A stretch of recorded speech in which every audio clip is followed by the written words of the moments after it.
couple things, and we'll go to questions. Obviously, kind of a crazy back and forth game when you got later into that game.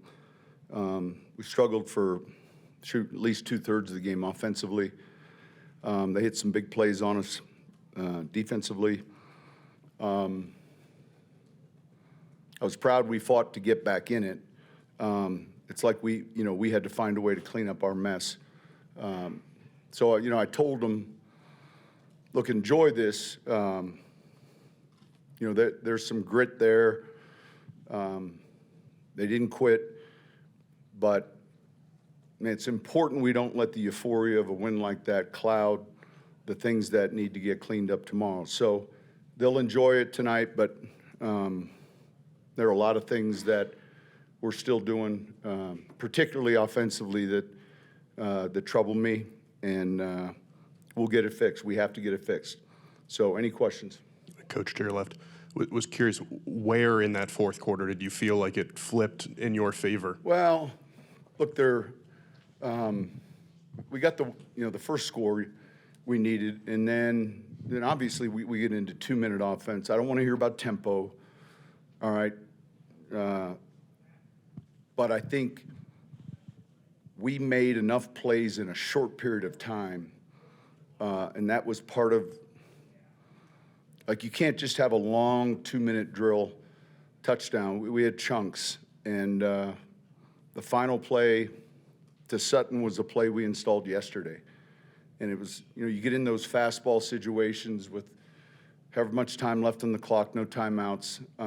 We walked through it, went through it, and sure enough, it came up, the hash, everything. And, the two of those guys made a great play. Throw and catch, put us in field goal range, obviously more realistic field goal range.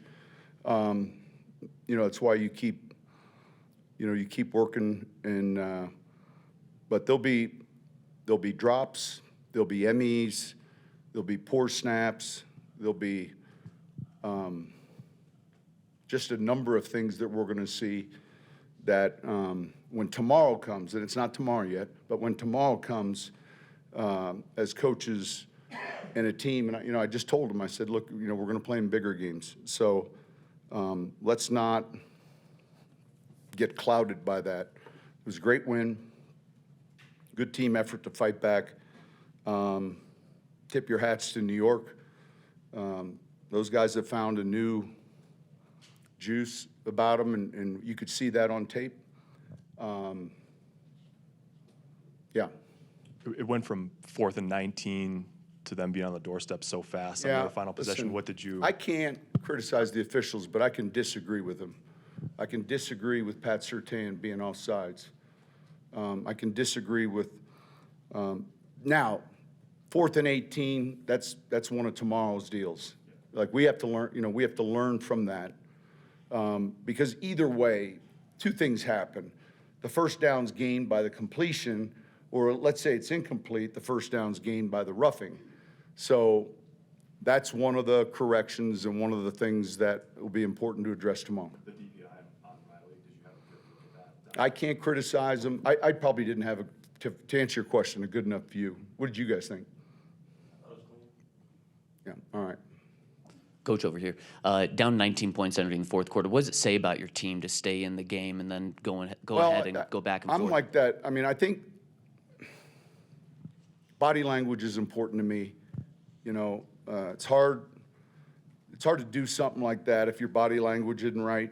You with me? And so that's the most important thing, man. Let's get on to the next series. Let's go. And we finally started making some plays. Like I said, some plays came in big chunks. The go-ahead touchdown with Bo, we got man, and we had kind of saved that little crack series. We ran it a little bit in New Orleans a year ago. So he's got good enough legs, and if you watch the film, everyone on defense is on the right side of the field, and you got your left tackle and the quarterback. But look, credit them. They came back, and I don't like the position we were in on the PI call to begin with, meaning I don't like how we ended up in that position.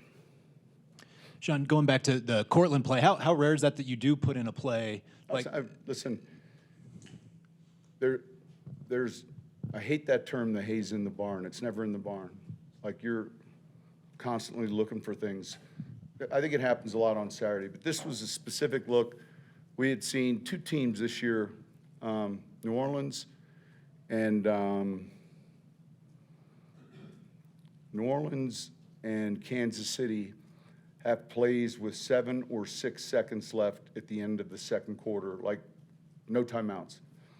Now, that situation was a little different, and yet we had no timeouts.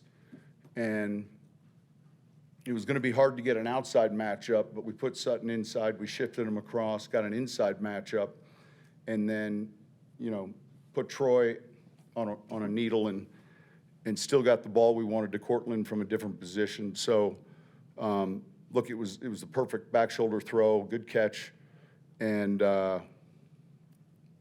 put us in that yardage we needed. Yeah, Sean, Bo's fourth quarter, Super Bowl 50 team here.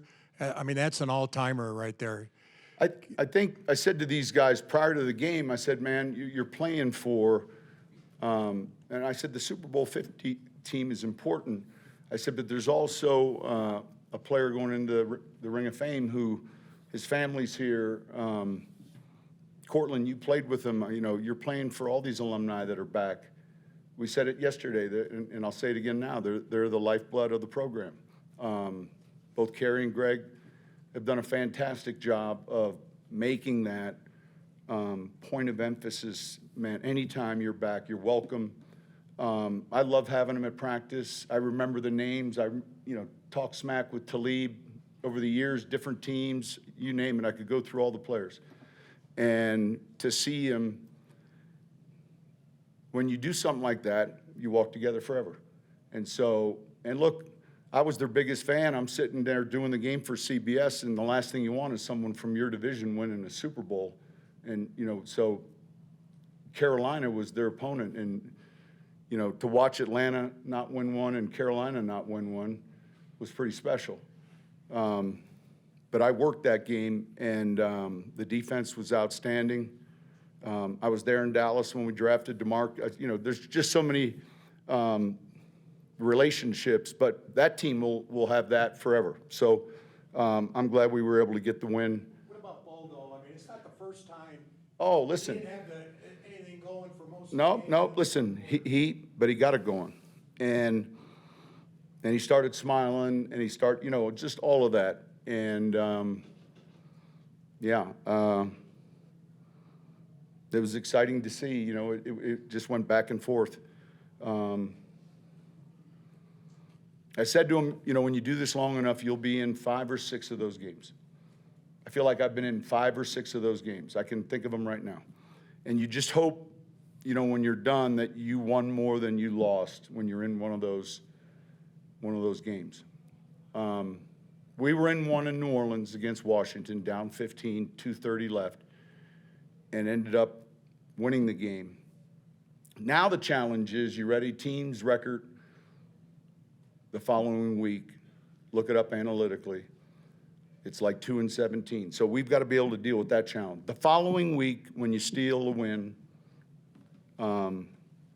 is a challenging week. So we've got to be prepared to bury this and get ready. And listen, the reason I know that is it happened to us when we beat Washington, and the analysts came to me with the numbers. Anything else? Sean, you touched on knowing DeMarcus since he was a rookie. How'd you decide with all those great players there yesterday that you wanted D-Ware to Listen, talk? I was, Peyton wasn't there, and it's hard for him to say a few words. I say that kiddingly. All right, he's a close friend. I asked Patrick, the captains, and then I think that, look, any one of them could have spoken. Akib's talked to our team before. We've had a number of them. I think he was the biggest, most threatening one, and I just said, hey, he did a great job. He hit on some topics, really, that were important for our team to hear. You don't realize that your season's in session, and you're going, and you're playing, and you don't know, you have to race to improve, and because you're going to look back, take any of these champions, and there's going to be these moments of, I'm sure if you guys grabbed that team season and just went through the stretch, that's why we try to find the right players to begin with. That's why we try to buy the most expensive hurricane-proof players that we can, if that makes any sense. Just how important was that Justin Sternad interception that gave you Unbelievable. the short I forgot field? If you about could it. talk about that. What down was that on? Third down. Holy cow. On the clock. Like, when he first caught it, I thought there was a 40 on their team, and then thankfully they were in white and we were in orange. Yeah, that was twofold. It was a turnover, but it was also like put us, like, it's like a double whammy. You know, you get the ball and then you get it there. That probably was the difference in winning and losing the game. Sean, before the year, you talked about, all these different factors that, you've seen winning teams have, to be able to say comments like Super Bowl, et cetera, et cetera. Yeah, let's meaning this is back, and I want to make sure we're on the same page. At the start of this season, and this is one of the goals you have, and we shouldn't be afraid to talk about it. But I don't know that anyone's used that word in ages. It was just the reality of there's probably eight to nine teams that have a chance organizationally. Some organizations can't get out of their own way. Was going to ask with that, how important winning these close games. Did you sense that this team had the moxie to do that? No, I mean, look, it's the thing that we didn't do a good job with a year ago. When we won, but we were in a lot of close games, and they went the other direction. And then there's still two field goals out there, and but that's our game a little bit. That's the reason it's popular. That's the reason television does so well. The system's set up in a manner to create that, and then you have to figure out ways to get the edge.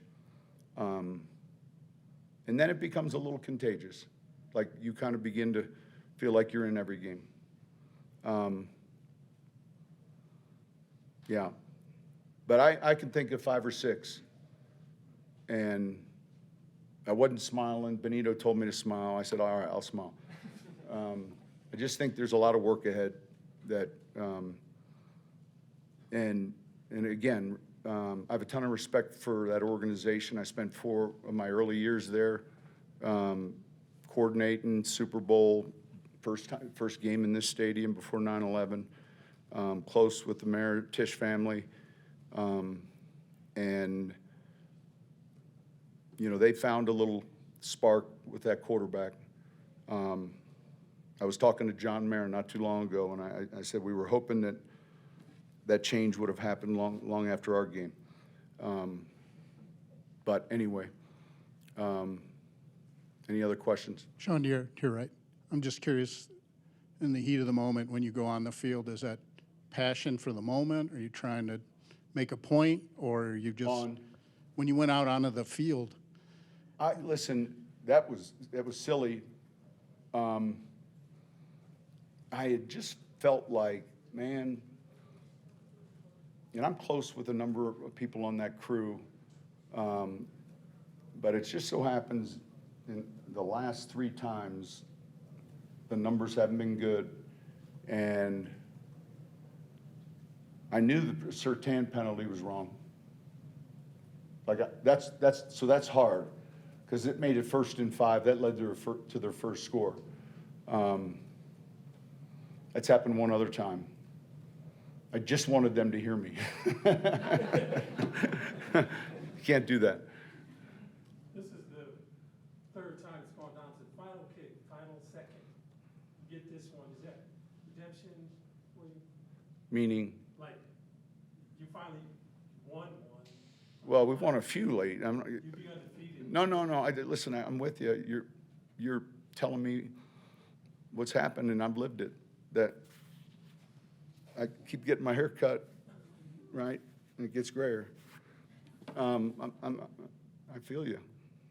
I mean, there's no redemption. It's just the next week, the next challenge, there's relief. But there's, as a coach, there's like, oftentimes when you lose, there are a ton of good things that took place that you can build on. And then it's not unusual when you win that there are a ton of things that need cleaned up. So we're going to enjoy today, but tomorrow is not going to be as pleasant. And it can't be, or we're just fooling ourselves. Any more? All right, thank you.